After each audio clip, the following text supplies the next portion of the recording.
Hello everyone, welcome to City Online Classes. This is Dr. Jeetu Singh. Today I will teach you Microeconomics, 4th semester, 4th unit for Lawners. Students, आज हम आपके साथ next topic discuss करने वाले हैं। आज का हमारा टॉपिक है अपॉर्चुनिटी कॉस्ट, अवसर लागत। अवसर लागत देखिए, ये बहुत इंपॉर्टेंट क्वेश्चन है। ये 2015 में आया है, 16 में आया है, 17 में आया है, 19 में आया है। It's a very important question. चलिए हम फोकस करते हैं कि अपॉर्चुनिटी कॉस्ट क्या होता है, इसे हम क्यों पढ़ते हैं और इसकी ज़रूरत क्यों पड़ती है। तो चलिए, अपॉर्चुनिटी कॉस्ट, इसे हिंदी में हम अवसर लागत कहते हैं। Opportunity cost, next best alternative, this is foregone is called opportunity cost, also known as alternative cost. But put another way, the benefits you could have received by taking an alternative action. In other words, in this second best option, it is second best option. For example, a farmer has an option for crop A getting 400, while crop B will get 350. A rational farmer must select option A. So for option and opportunity cost, so A option and opportunity cost in economics is B 350 that farmer forgone or ready to sacrifice. देखिए, यहाँ पे अवसर लागत का मतलब है अगला best alternative जो हम छोड़ते हैं, that would be opportunity cost, और इसे हम ऑल्टरनेटिव कॉस्ट या अवसर लागत के नाम से भी जानते हैं। अगर हम इसे दूसरे तरह से देखें तो जो भी पर्सन बेनिफिट्स रिसीव करता है उसके लिए वो ऑल्टरनेटिव एक्शन जो भी यूज़ करता है, that would B second best option या ऑल्टरनेटिव कॉस्ट। फॉर एग्जाम्पल, मान लीजिए एक किसान है जिसके पास दो ऑप्शन है। ए ऑप्शन जो उसे 400 आउटपुट दिलाता है, दूसरा ऑप्शन जिससे उसे 350 आउटपुट या प्रॉफिट गेन होता है। लेकिन वो क्या करता है, 400 ऑप्शन को चूज करता है और 350 ऑप्शन को फॉरगोन करता है। क्यों? क्योंकि 400 से उसको प्रॉफिट ज़्यादा मिल रहा है और 350 से उसे प्रॉफिट कम मिल रहा है। तो वो किसका सेक्रीफाइस करता है? बी ऑप्शन को छोड़ता है, आज ए ऑप्शन को चूज करता है। That would be opportunity cost. और हम इसे और अच्छे से समझेंगे। मान लीजिए एक पर्सन है जिसके पास दो जॉब की अपॉर्चुनिटी है। एक जॉब जो उसे 40,000 पर मंथ प्रोवाइड करेगी और दूसरी जॉब जो उसे 30,000 पर मंथ प्रोवाइड करवाएगी। अब वो पर्सन 40,000 की जॉब चूज करेगा या 30,000 की। 40,000 की जॉब में कुछ कंडीशन है और इसी तरह से देखिए हम कि 30,000 की जॉब में भी कंडीशन है। जो 40,000 की जॉब पर मंथ प्रोवाइड करवाती है उसमें टाइम टेकिंग ज़्यादा है, वो आउट ऑफ सिटी है और इससे उसमें एनर्जी भी बहुत वेस्ट हो रही है।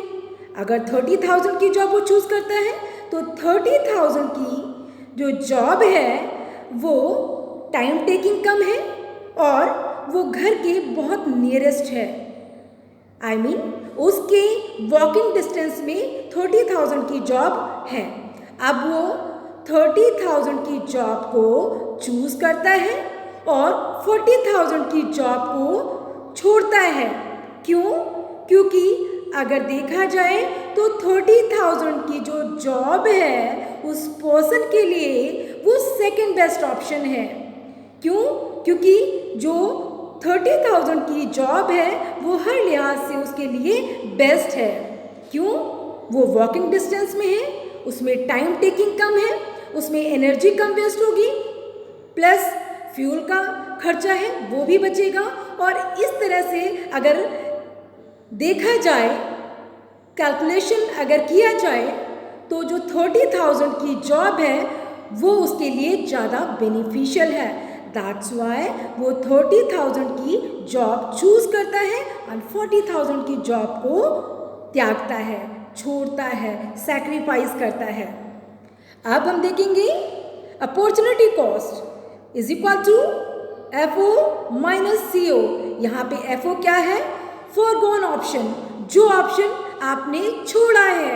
CO क्या है? यहाँ पे चूज एन ऑप्शन, और उसके बदले में आपने जो ऑप्शन चूज किया है, चुनाव किया है, that would B choose an option. Next, assumptions of opportunity cost. The concept of opportunity cost is based on the following assumptions. कौन कौन सी assumptions हैं? First assumption, factors of productions are freely mobile. जो उत्पादन के साधन हैं वो पूर्णतया गतिशील होंगे।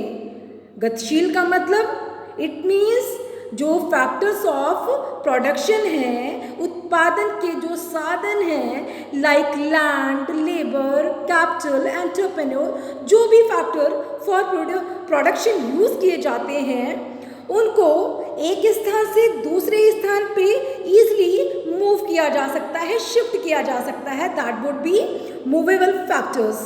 Second point, perfect competition prevails in the market. बाजार में पूर्ण प्रतियोगिता की स्थिति देखने को मिलती है। पूर्ण प्रतियोगिता क्या है? परफेक्ट कंपटीशन वो मार्केट है जहां पे सारी की सारी चीजें होमोजीनियस होती हैं, प्राइस एक डिसाइड होता है, कोई कंपटीशन, यहाँ पे अगर कंपटीशन की बात करें तो यहाँ पे बहुत बड़ा कंपटीशन होता है, किसके बीच? Large number of buyers and seller के बीच। तो यहाँ पे जो सेकंड पॉइंट है उसमें परफेक्ट कंपटीशन की सिचुएशन देखने को मिलती है, ये बताता है। Next point, all the units of factors of productions are homogeneous. उत्पादन के जितने भी साधन हैं, like land, labour, capital, entrepreneur, जितने भी साधन हैं सारे के सारे होमोजीनियस होंगे। अगर लेबर यूज किए जा रहे हैं तो वो भी होमोजीनियस होंगे, अगर प्रोडक्शन के लिए जो भी गुड्स यूज किए जा रहे हैं वो भी होमोजीनियस होंगे, और अगर कैपिटल यूज किया जा रहा है, मशीनरीज यूज की जा रही हैं, वो भी होमोजीनियस होंगी। होमोजीनियस का मतलब समरूप। समरूप का मतलब यहाँ पे कलर में एक जैसी, क्वालिटी में एक जैसी, शेप में एक जैसी, क्वांटिटी में एक जैसी, पैकिंग में एक जैसी। जो भी प्रोडक्ट होगा वो कैसा होगा? होमोजीनियस होगा। मीन्स रंग, रूप, आकार, ठीक है, उसमें 1% का भी डिफरेंस देखने को नहीं मिलेगा। वहीं पे अगर हम बात करें लेबर की, कि लेबर भी होमोजीनियस होता है, तो लेबर जितने भी होंगे सबकी स्किल सेम होगी। और इस तरह से अपॉर्चुनिटी कॉस्ट में हम देखते हैं कि जितने भी फैक्टर्स यूज किए जाते हैं सारे के सारे होमोजीनियस होते हैं, समरूप होते हैं। Next, fourth, prevails full employment of resources. जो साधन हैं वो क्या होते हैं? परफेक्ट, पूरी तरह से एम्प्लॉयड होते हैं, फुली एम्प्लॉयड होते हैं। कोई भी इकोनॉमी में ऐसा पर्सन नहीं होगा, कोई भी रिसोर्सेस ऐसा नहीं होगा जो जिसके पास एम्प्लॉयमेंट ना हो, जो बेरोजगार हो। कहने का मतलब ये है कि इकोनॉमी में जितने भी रिसोर्सेस हैं सारे के सारे काम पर लगे होंगे, सब के सब फुली एम्प्लॉयड होंगे। फॉर एग्जाम्पल, और हम इसे और इजी तरीके से समझेंगे, ये शेड्यूल के थ्रू दिया गया है। मान लीजिए एक पर्सन के पास टोटल 100 रुपीज़ है, आप उसको 100 रुपये जो रिसोर्सेज हैं, लाइक मनी उसके पास है, वो लिमिटेड है, और उसके पास 2 ऑप्शन हैं, एक मैगी का ऑप्शन, दूसरा चॉकलेट का ऑप्शन। अब वो पर्सन अगर एक मैगी का जो प्राइस है वो 10 रुपये है चॉकलेट का प्राइस 5 रुपीज़ है। अब वो कैसे कॉम्बिनेशन मिलाता है, किसे छोड़ता है, किस ऑप्शन को चूज करता है, चलिए देखते हैं। अगर वो पर्सन 10 मैगी के पाउच परचेज करता है तो ऐसी सिचुएशन में उसका जो टोटल 100 रुपीज़ उसके पास है सारा का सारा खर्च हो जाएगा। अगर वो क्या करता है, कुछ मैगी के पाउच परचेज करता है और कुछ चॉकलेट के, तो चॉकलेट के पाउच के लिए उसे कितनी मैगी के पाउच सैक्रिफाइस करने होंगे। तो यहाँ पे देखिए, अगर वो 4 चॉकलेट के पाउच परचेज करता है तो उसे 2 मैगी के पाउच सैक्रिफाइस करने होंगे, छोड़ने होंगे, फोरगोन करने होंगे। देन तब वो सेकेंड बेस्ट ऑप्शन चूज करेगा चॉकलेट का और मैगी के पाउच डिक्रीज करेगा।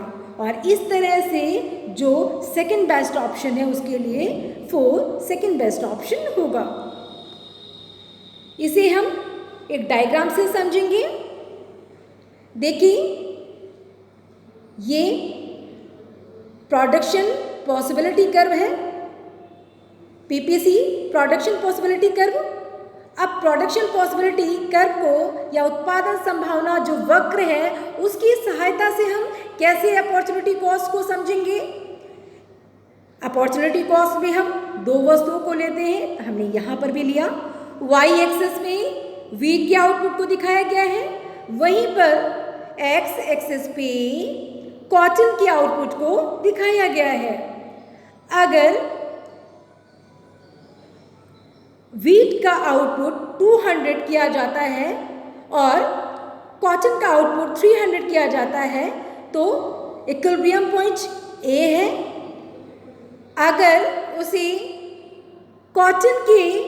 अगर किसी प्रोड्यूसर को कॉटन के आउटपुट को इंक्रीज करना है तो उसे व्हीट के आउटपुट को डिक्रीज करना पड़ेगा।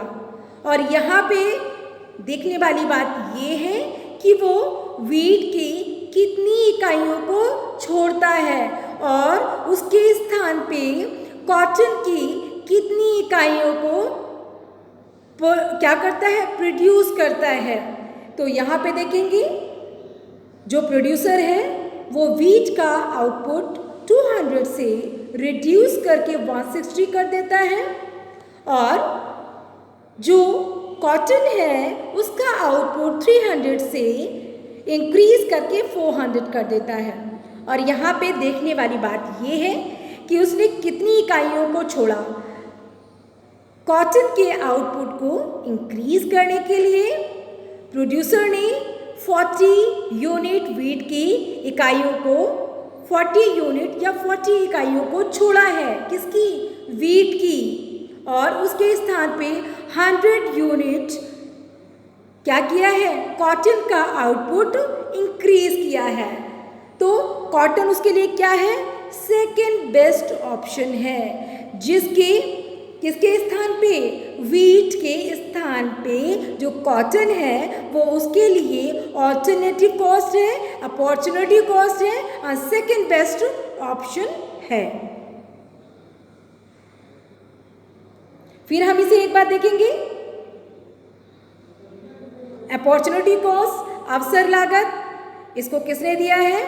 देखिए तो इसे इंटरनेशनल में हम हाबलर ने अपॉर्चुनिटी कॉस्ट के बारे में बताया है। अब अपॉर्चुनिटी कॉस्ट का जो क्वेश्चन है it's a very important question. ये 2015, 16, 17, 19 में कंटिन्यू आ रहा है। इट मीन्स इसमें हम बहुत ज़्यादा फोकस करेंगे। अपॉर्चुनिटी कॉस्ट, अवसर लागत क्या है, वो अगला बेस्ट ऑप्शन, वो अगला बेस्ट ऑल्टरनेटिव जिसे हम छोड़ते हैं, that would be opportunity cost, अवसर लागत। इसे हम वैकल्पिक लागत के नाम से भी जानते हैं। अगर हम इसे दूसरी तरह से देखें तो जो भी पर्सन जो भी बेनिफिट्स रिसीव करता है उसके बदले में वो क्या छोड़ता है और वो किस तरह से कौन से ऑल्टरनेटिव एक्शन करता है जिससे वो बेनिफिट्स को रिसीव करता है और अदर ऑप्शन को गिव अप करता है, छोड़ता है। अगर हम देखें दूसरे शब्दों में तो इसे सेकंड बेस्ट ऑप्शन के नाम से भी जानते हैं, दूसरा बेस्ट ऑप्शन। इसे एग्जाम्पल के साथ हम समझेंगे। एक फार्मर है, एक पेजेंट है, किसान है, जिसके पास दो ऑप्शन है। एक ऑप्शन वो जिससे वो क्या करेगा, ए क्रॉप जो है वो कल्टीवेट करेगा, एक फसल कल्टीवेट करेगा।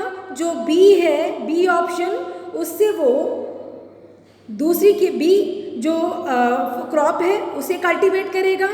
ए से उसे टोटल आउटपुट 400 मिल रहा है और बी से उसे 350 मिल रहा है। अब उसे 400 जिससे मिल रहा है उससे ज़्यादा बेनिफिट मिल रहा है, तो वो कौन से ऑप्शन को गिव अप करता है और कौन से ऑप्शन को चूज़ करता है। तो यहाँ पे हम देखेंगे कि जो फार्मर है ए ऑप्शन को चूज़ करता है और बी ऑप्शन को गिव अप करता है। क्यों? क्योंकि ए ऑप्शन से उसे ज़्यादा बेनिफिट मिल रहा है। कितना? 50 उसे ज़्यादा बेनिफिट मिल रहा है कंपैरेटिवली बी ऑप्शन से। और इस तरह से हम अपॉर्चुनिटी कॉस्ट देखते हैं, मीन्स जो सेकंड बेस्ट ऑप्शन होता है। Opportunity cost is equal to FO minus CO। FO क्या है? फॉरगोन ऑप्शन, जो ऑप्शन छोड़ा गया है, त्यागा गया है। CO चूज एन ऑप्शन, जो ऑप्शन आपने उसके बदले में चूज किया है, चुनाव किया है, that would be opportunity cost या ऑल्टरनेटिव कॉस्ट। इसकी कुछ एग्जाम्पशंस हैं। Factor of productions are freely mobile. जितने भी उत्पादन के साधन हैं वो पूर्णतः गतिशील होते हैं। Perfect competition prevail in the markets. इसमें परफेक्ट कंपटीशन पाया जाता है, पूर्ण प्रतियोगिता की स्थिति पाई जाती है। अब पूर्ण प्रतियोगिता की स्थिति क्या होती है? वो मार्केट जहाँ पे जितने भी लार्ज नंबर ऑफ बायर्स होते हैं, सेलर्स होते हैं, सारे के सारे होमोजीनियस होते हैं। जो भी प्रोडक्शन किया जाता है वो भी होमोजीनियस होता है, जो भी प्राइस डिसाइड किया जाता है वो भी होमोजीनियस होता है। और इस तरह से जो परफेक्ट कंपटीशन मार्केट है वो यहाँ पे देखने को मिलती है। और all the units of factor और प्रोडक्शंस आर होमोजीनियस। जितने भी उत्पादन के साधन होते हैं like land, labour, capital, entrepreneur, अगर लेबर यूज़ किया जाता है तो लेबर होमोजीनियस होगा। मीन्स यहाँ पे होमोजीनियस का मतलब है जितने भी लेबर होंगे इकोनॉमी में सारे के सारे एक जैसे होंगे, एक क्वालिटी के होंगे, एक स्किल्ड के होंगे, उनके अंदर कुछ भी कम ज़्यादा नहीं होगा। और इस तरह से जितनी भी मशीनरीज यूज़ की जाती हैं वो भी क्या होंगी? होमोजीनियस होंगी, एक जैसी होंगी। Next, that prevents full employment of resources. यहाँ पे जो फुल एम्प्लॉयमेंट की सिचुएशन है, पूर्ण जो भी रिसोर्सेज हैं वो पूरे के पूरे फुली एम्प्लॉयड होंगे। कोई भी ऐसा रिसोर्सेज इकोनॉमी में नहीं होगा जो कि बेरोज़गार हो। और इस तरह से हम कह सकते हैं कि जो इकोनॉमी है पूरी की पूरी फुली एम्प्लॉयड है। इसे हमने एक एग्जाम्पल के थ्रू समझा था कि जो मैगी का ऑप्शन, एक पर्सन है जिसके पास 100 रुपीज़ ओनली है। अब उस 100 रुपीज़ में वो क्या करता है? उसके पास दो ऑप्शन है, या तो वो मैगी परचेज़ करे या तो वो क्या करे, या तो वो चॉकलेट परचेज़ करे। मैगी का प्राइस 10 रुपीज़ है और चॉकलेट का प्राइस 5 रुपीज़ है। अगर वो 10 मैगी के पाउच खरीदता है तो सारा का सारा पैसा मैगी में खर्च हो जाएगा और एक भी चॉकलेट का पाउच वो नहीं परचेज़ कर पाएगा। और इस तरह से अगर उसे चॉकलेट की पाउच को इंक्रीज़ करना है, परचेज़ करना है, तो इसके लिए उसे मैगी के कुछ पाउच को क्या करना पड़ेगा? छोड़ना पड़ेगा, उनका त्याग करना पड़ेगा। और इस तरह से 2 पाउच मैगी की वो छोड़ता है और उसकी जगह में 4 चॉकलेट के पाउच परचेज़ करता है। यहाँ पे हम देखते हैं, ऐसे हम पीपीटी के माध्यम से, यहाँ पे पीपीएफ लिखा है, हम पीपीटी ऐसे कंसिडर करेंगे। पीपीटी प्रोडक्शन पॉसिबिलिटी कर्व, उत्पादन संभावना वक्र के थ्रू हम इसे कैसे समझेंगे? वाई एक्सेस पे वीट का प्रोडक्शन दिया हुआ है, एक्स एक्सेस पे कॉटन का प्रोडक्शन दिया है। जब वो वीट का प्रोडक्शन करता है तो ओनली वीट का, अगर वीट का जब प्रोडक्शन करता है तो 200 वीट का प्रोडक्शन होता है ए पॉइंट पे और 300 कॉटन का प्रोडक्शन होता है। अगर उसे कॉटन के प्रोडक्शन को बढ़ाना है तो इसके लिए वीट की कुछ इकाइयों को छोड़ना होगा और इस तरह से वो वीट की क्या करता है, 40 इकाइयों को छोड़ता है और इसके स्थान पे कॉटन की 100 इकाइयों को इंक्रीज करता है और इस तरह से जो बेस्ट ऑप्शन उसके लिए है कॉटन की इकाइयों को इंक्रीज करना, वीट की इकाइयों को ड्रॉप करना। ये टॉपिक आप लोगों का यहाँ पे फिनिश होता है। आई होप आप लोगों को समझ में आया होगा। Thank you so much.